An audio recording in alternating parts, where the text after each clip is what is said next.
Hello, welcome back to T Talks. Social മീഡിയയിൽ ഇപ്പോൾ കിച്ചുവും രേണുസുധിയും തമ്മിലുള്ള തർക്കങ്ങൾ വലിയ രീതിയിൽ ചർച്ചയാവുകയാണ്.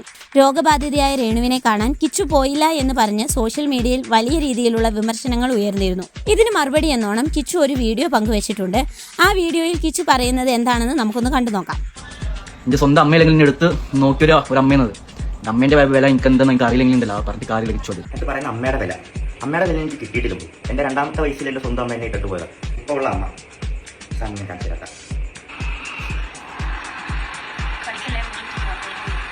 ഇപ്പൊ പറയുന്നത് എടുത്തു വളർത്തിയ മോൻ കണ്ട സാധനങ്ങളാണ്. മനസ്സിലായത്? അപ്പോൾ ഞാനിത് കണ്ടിട്ട് മെസ്സേജ് ഇട്ടു കഴിഞ്ഞാൽ ഋതപ്പൻ്റെ അവസ്ഥ എന്തായിരിക്കും. ഋതപ്പൻ്റെ കൂടെ പഠിക്കുന്നവരാണെങ്കിലും ഇപ്പം മിക്ക പിള്ളേരാണെങ്കിലും പോലും സോഷ്യൽ മീഡിയ യൂസ് ചെയ്യുന്ന ആൾക്കാരാണ് കൂടുതൽ. അപ്പം അതുവരെ കാണുന്നതായിരിക്കും. അപ്പോൾ അവനെങ്ങനെ ഫേസ് ചെയ്യും എന്നുള്ള കാര്യം ഞാൻ അമ്മയെടുത്ത് പറഞ്ഞപ്പോൾ അമ്മ എനിക്ക് തന്ന റിപ്ലൈ ഞാൻ ചെയ്തതിൽ എനിക്ക് മോശമായിട്ടൊന്നും തോന്നില്ല. എനിക്ക് അതിന് 2 ലക്ഷം രൂപ 3 ലക്ഷം രൂപ കിട്ടുന്നുണ്ട്. ഞാനൊന്നും തിരിച്ച് റിപ്ലൈ എടുക്കാൻ പോയില്ല. ഞാൻ അവിടെ പ്രൂഫ് ചെയ്തു വെച്ചാൽ രേണുസുധി തുടങ്ങിയ സബ്സ്ക്രിപ്ഷൻ വീഡിയോകളെ കുറിച്ചാണ് കിച്ചു തന്റെ വീഡിയോയിൽ പ്രധാനമായും സംസാരിക്കുന്നത്.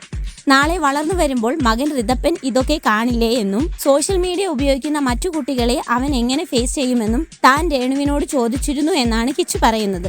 എന്നാൽ താൻ ചെയ്യുന്നതിൽ യാതൊരു മോശവുമില്ലെന്നും ഇതിൽ നിന്നും തനിക്ക് ലക്ഷങ്ങൾ വരുമാനം കിട്ടുന്നുണ്ടെന്നുമാണ് രേണു മറുപടി നൽകിയത്. ഈ മറുപടി കേട്ടതോടെ താൻ ആ ചാപ്റ്റർ അവിടെ വെച്ച് ക്ലോസ് ചെയ്തു എന്നാണ് കിച്ചു വ്യക്തമാക്കുന്നത്. എന്നാൽ കിച്ചുവിന്റെ ഈ വീഡിയോ പുറത്തു വന്നതോടെ വളരെ രൂക്ഷമായ ഭാഷയിലാണ് രേണുസുധി പ്രതികരിച്ചിരിക്കുന്നത്. രേണു പങ്കുവെച്ച ആ വീഡിയോ നമുക്കൊന്ന് കണ്ടു നോക്കാം. എന്റെ ചാറ്റ് കാണിച്ചുകൊണ്ടാണ് ഞാനിത് പുറത്തുവിട്ടത്. അല്ലെങ്കിൽ ഞാൻ ഒരിക്കലും വിടത്തില്ലായിരുന്നു. മോൻ ഗുഡെന്ന് പറഞ്ഞുകൊണ്ടാണ് മോൻ അന്ന് എന്നോട് പറയാനേ അമ്മേ അത് വേണ്ട കേട്ടോ എന്ന് പറയാൻ അമ്മ ചെയ്യത്തില്ലായിരുന്നു. മോനെ വെറുതെ വിളിപ്പിച്ചു. കിച്ചുവിനെ വെറുതെ വിടും. പിന്നെ നമുക്ക് രണ്ടുപേർക്ക് അറിയുന്ന പല കാര്യങ്ങളും അല്ലെ കിച്ചു, ഫ്യൂച്ചർ വരെ ബാധിക്കുന്ന കാര്യങ്ങളും. സോ അതെന്നെ കൊണ്ട് പറയിപ്പിക്കരുത്. എന്റെ കുഞ്ഞെ എനിക്ക് ഇനി ഒന്നും ചെയ്യണ്ട. എന്റെ ഋതപ്പൻ, എന്റെ കുഞ്ഞ്, ഞാൻ പ്രസവിച്ച എന്റെ ഒരേ ഒരു കുഞ്ഞ്. നിന്നെ ഞാൻ ഋതപ്പനേക്കാൾ കൂടുതൽ ഞാൻ സ്നേഹിച്ചു. നിന്നെ ഞാൻ ഋതപ്പനേക്കാൾ കൂടുതൽ ഞാൻ എന്റെ സബ്സ്ക്രിപ്ഷൻ കിട്ടിയ പൈസ വരെ ഞാൻ ഒരുപാട് ആയിരുന്നല്ലോ സബ്സ്ക്രിപ്ഷൻ. ഞാൻ സബ്സ്ക്രിപ്ഷൻ അല്ലേ തുടങ്ങും നിയമപരമായിട്ട്. നിയമവിരുദ്ധമായിട്ട് ഞാനൊന്നും ചെയ്തിട്ടില്ലല്ലോ. വെറുതെ വിട്ടേ.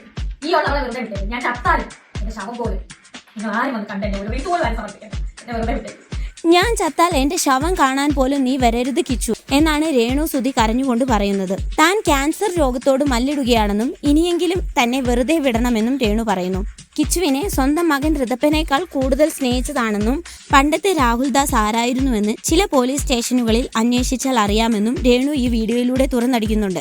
സോഷ്യൽ മീഡിയയിൽ ഇന്ന് കാണുന്ന ഒരു പ്രധാന പ്രവണതയുണ്ട്. ഒരാൾ പെട്ടെന്ന് വൈറലായാൽ പിന്നെ ഒരു കൂട്ടർ അവരെ തലയിലെടുത്ത് വെച്ച് ആദരിക്കും, മറ്റൊരു കൂട്ടർ താഴത്തേക്ക് വെച്ച് താഴ്ത്താൻ നോക്കും. അങ്ങനെ ഈ വൈറലാകുന്ന താരങ്ങളിൽ പലരും തങ്ങളുടെ കുടുംബത്തിലെ എല്ലാ വ്യക്തിപരമായ കാര്യങ്ങളും സോഷ്യൽ മീഡിയയിലൂടെ പരസ്യപ്പെടുത്താൻ തുടങ്ങും. ഒടുവിൽ പരസ്പരം തമ്മിൽ തല്ലുന്നതും പിണങ്ങുന്നതുമെല്ലാം നാട്ടുകാരെ മുഴുവൻ അറിയിക്കുന്ന രീതിയിലേക്ക് കാര്യങ്ങൾ പോകും. രേണുവിന്റെയും കിച്ചുവിന്റെയും കാര്യത്തിലും ഇപ്പോൾ സംഭവിക്കുന്നത് ഇതാണ്. സ്വന്തം കുടുംബകാര്യങ്ങൾ 4 ചുവരുകൾക്കുള്ളിൽ തീർക്കേണ്ടതിന് പകരം സോഷ്യൽ മീഡിയയിൽ കൊണ്ടിട്ട് അലക്കുമ്പോൾ അത് കണ്ട് ആസ്വദിക്കുവാനും പരിഹസിക്കുവാനും മാത്രമേ ഈ നാട്ടുകാർ ഉണ്ടാവൂ എന്ന കാര്യം പലരും മറന്നു പോവുകയാണ്. കിച്ചുവും രേണുവും തമ്മിൽ മിണ്ടാതാവുകയോ അകലുകയോ ചെയ്താൽ സ്വന്തം വീട്ടിലെ അടുപ്പ് പുകയാത്ത രീതിയിലാണ് പല പ്രേക്ഷകരുടെയും മനോവിഷമം. അമ്മയും മകനും തമ്മിൽ പിണങ്ങരുതേ എന്നും ഒറ്റക്കെട്ടായി മുന്നോട്ടു പോകണം എന്നൊക്കെ പറഞ്ഞ് ആരാധകരുടെ സങ്കടം കൊണ്ട് കമന്റ് ബോക്സുകൾ നിറയുകയാണ്. ഈ വിഷയത്തെക്കുറിച്ച് നിങ്ങളുടെ അഭിപ്രായം താഴെ കമന്റ് ചെയ്യൂ. അടുത്ത വീഡിയോയുമായി നമുക്ക് വീണ്ടും കാണാം. Bye bye.